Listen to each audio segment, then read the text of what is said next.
नमस्कार, अभय न्यूज़ देख रहे हैं आप और मैं हूं आपके साथ हुसैन सिंह। आज हमारे साथ है राजा राम वर्मा, जो किसी पहचान के मोहताज नहीं है, जो बहुजन आंदोलनों में बढ़ चढ़कर हिस्सा लेते हैं। सर, बहुत-बहुत स्वागत है आपका हमारे चैनल पर। धन्यवाद आपके चैनल का और आपका भी बहुत बहुत धन्यवाद। जय भीम, नमो बुद्धाय। आधुनिक भारत में किस तरीके से बहुजनों को शोषित किया जाता है, पीड़ित किया जाता है, आज़ादी के बाद भी, सर ऐसा क्यों है? अ, मैं आपको बताना चाहूँगा कि ये भारत में जो बहुजन समाज की विषमता, गैर बराबरी जी।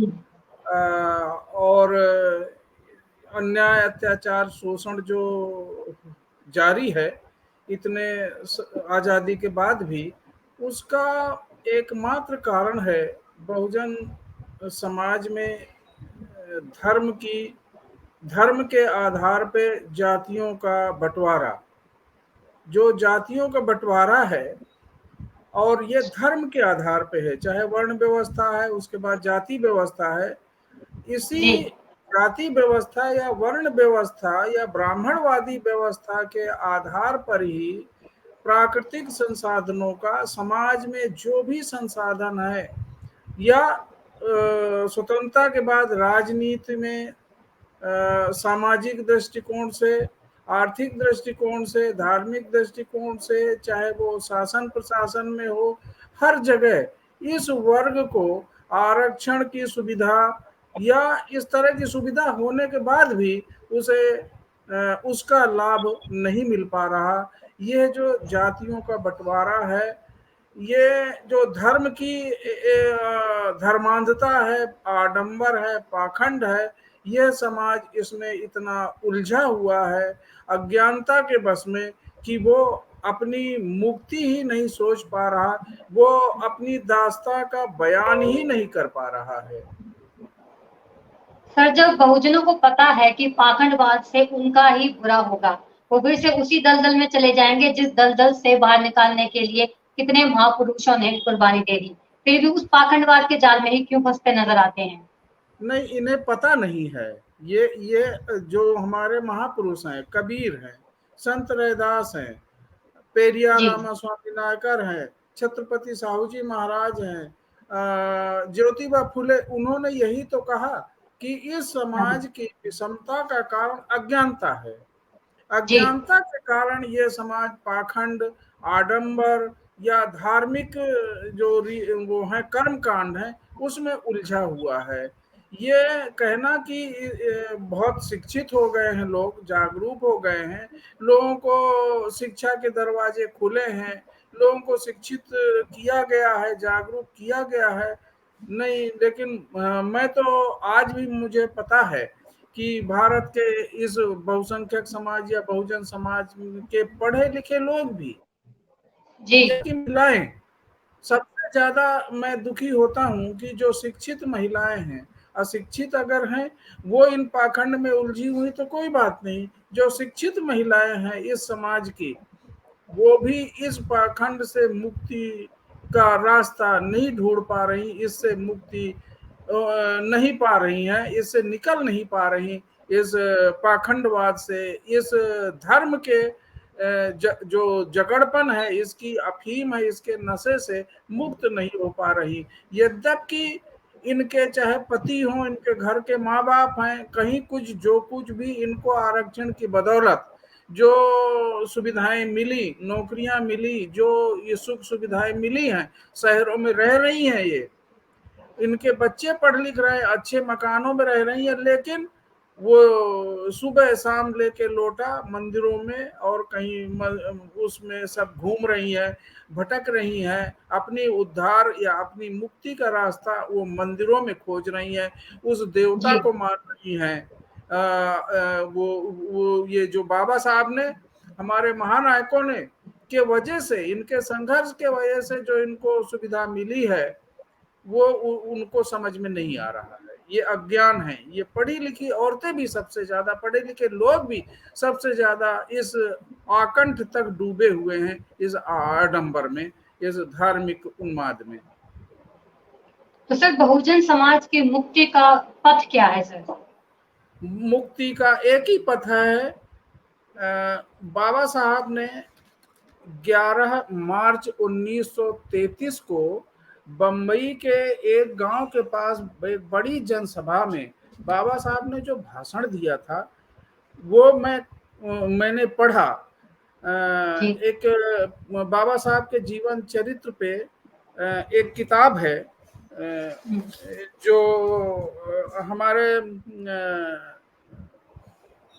धनंजय कीर साहब की 225 पृष्ठ पे उन्होंने बहुत स्पष्ट लिखा है, बाबा साहब का भाषण लिखा है कि भारत में हीनत्व का अगर कोई कारण है तो वो है देवतापन। देवता, बाबा साहब ने कहा देवतेपन की वजह से अन्य देशों के जी। लोग विपत्ति पड़ने पर समाज में एकता स्थापित करते हैं और उसके बाद वो अपना उद्धार कर लेते हैं दुनिया के तमाम देशों में। भारत में जब कुछ बुरा घटित होता है तो वो ईश्वर की बात करता है, ईश्वर की तरफ देखता है। ईश्वर ने ही हमें स्पर्श, उसके दिमाग में है अपने भाग्य को, वो ये मानता है कि मेरा भाग्य जो भी है ईश्वर ने ही बनाया, मुझे इसीलिए पैदा ही किया। अस्पृश्य समाज में मैं पैदा हुआ हूँ ईश्वर के कारण, वो अपना भाग्य वही मानता है। तो बाबा साहब ने स्पष्ट कहा है कि तुम ईश्वर के विषय में सोचो ही मत, उसकी बात ही मत करो। जी। इस बहुजन समाज के लोगों को कहा है तकदीर पर भरोसा रख कर बर्ताव मत करो, जो काम करना है अपनी ताकत के बल पे करो। ये बाबा साहब ने बहुत बड़ी बात कही है। ताकत, ताकत क्या हो सकती है आज के युग में? आप पूछ रहे हैं कि वर्तमान समय में क्या उसका उपाय है, तो बाबा साहब ने कहा है ताकत बनाना। ताकत अगर पैसे के मामले में बनाए तो इतना निर्धन समाज है, अभी उसको 1000 साल लगेंगे। जो सवर्ण के लोग जिनके पास दौलत है, जिनके पास पैसा है, उनको बराबरी करने में। शिक्षा के मामले में अभी हमें बहुत समय लगेगा, संपत्ति के मामले में हमें बहुत समय लगेगा।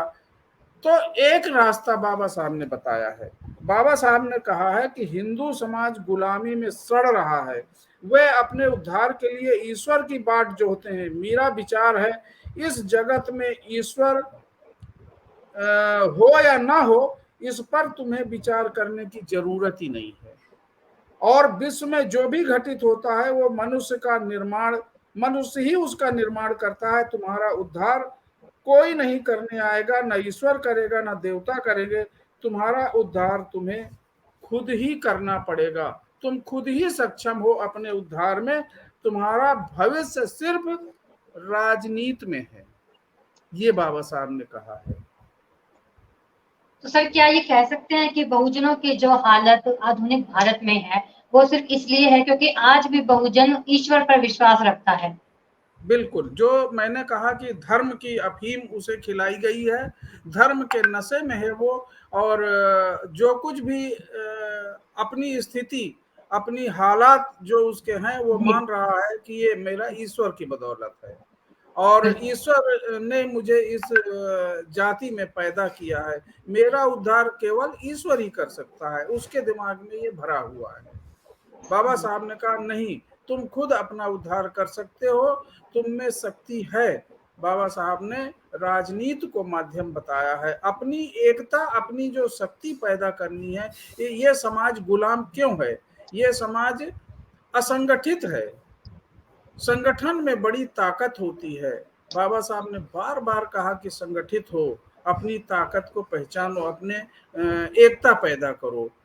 और राजनीति में, भारत में बाबा साहब ने संविधान दिया, संविधान में प्रजातंत्रात्मक शासन प्रणाली दी। प्रजातंत्रात्मक शासन प्रणाली में सरकार चुनने का अधिकार है, सरकार वोट के द्वारा चुनी जाती है। वोट की कीमत सबकी बराबर है, चाहे वो गरीब आदमी हो चाहे अमीर आदमी हो। इस वोट के माध्यम से हम अपनी ताकत बना सकते हैं, शासन प्रशासन और सभी संसाधनों पे अपना नियंत्रण स्थापित कर सकते हैं, अपनी जो ये दास्ता है उसका अंत कर सकते हैं। सर बाबा साहब ने कहा था शिक्षा ग्रहण कीजिए, बहुजनों ने शिक्षा भी ग्रहण कर ली, लेकिन सर फिर भी ऐसा क्या कारण है जब बात शिक्षा और धर्म के बीच की आती है तो धर्म को ही चुना जाता है? हाँ, तो ये अज्ञानता की वजह से है। ना तो मैं तो ये कहूंगा कि बाबा साहब ने जितना कुर्बानी दी, अपने बच्चों को खोया इस समाज को मुक्ति दिलाने के लिए, उनको शिक्षित करने के लिए, जागृत करने के लिए, जागरूक करने के लिए। किससे?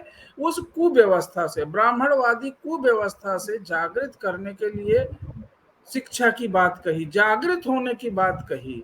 शिक्षित होना, वो उस शिक्षा का मतलब, अगर धर्म के पचड़े में, धर्म के धंधे में पड़े रहे तो उस शिक्षा का कोई यूज नहीं है। वो अगर मनुष्य, वो शिक्षा मनुष्य के कल्याण के लिए, उसके उद्धार के लिए, उसकी भलाई के लिए, उसकी मुक्ति के लिए अगर काम नहीं आती तो ऐसी शिक्षा बिल्कुल बेकार है, व्यर्थ है, उसे अशिक्षित ही कहा जाएगा, उसे शिक्षित नहीं कहा जाएगा। तमाम ऐसे लोग हैं गांव में जो पढ़े लिखे नहीं हैं, चाहे शहरों में है, गांव में है, चाहे मजदूरी करते हैं, चाहे खेती जी। किसानी करते हैं, पढ़े लिखे नहीं है लेकिन विचारशील हैं, वो जागृत हैं, वो बाबा साहब को समझ रहे हैं, लोकतंत्र को समझ रहे हैं, अपने अधिकारों को समझ रहे हैं। वो गरीबी वो कोई आधार नहीं है उनकी मुक्ति का, उनके प्रगति के रास्ते में गरीबी कोई बाधा नहीं है। तो सर क्या ये कह सकते हैं कि बहुजन जो है शिक्षित तो हो रहा है लेकिन जागरूक नहीं हो पा रहा? बिल्कुल, ये बात सही है कि शिक्षित तो हो रहा है लेकिन जागरूक नहीं हो रहा।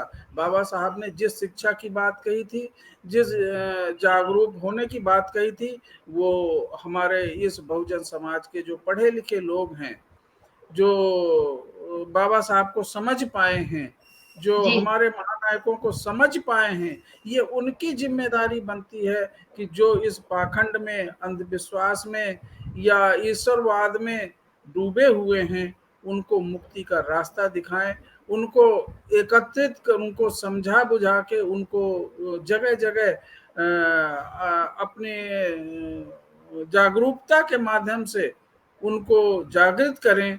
और यही एक मुक्ति का रास्ता है। बाबा साहब के विषय में, बाबा साहब की जो विचारधारा है उसको फैलाने का काम करें, यही एक रास्ता है। तो ये थे हमारे साथ राजा राम वर्मा, जिन्होंने बताया कि कैसे बहुजनों को शिक्षा के साथ जागरूक होना भी बहुत जरूरी है। यदि आप जागरूक होंगे तो आपके साथ जो शोषण हो रहा है उस पर अपने आप काबू कर पाएंगे। सर बहुत बहुत धन्यवाद आपका हमारे साथ विचार धन्यवाद, साझा करने के लिए। धन्यवाद, धन्यवाद आपका, बहुत बहुत धन्यवाद, और हमारे सभी श्रोताओं का बहुत बहुत आभार।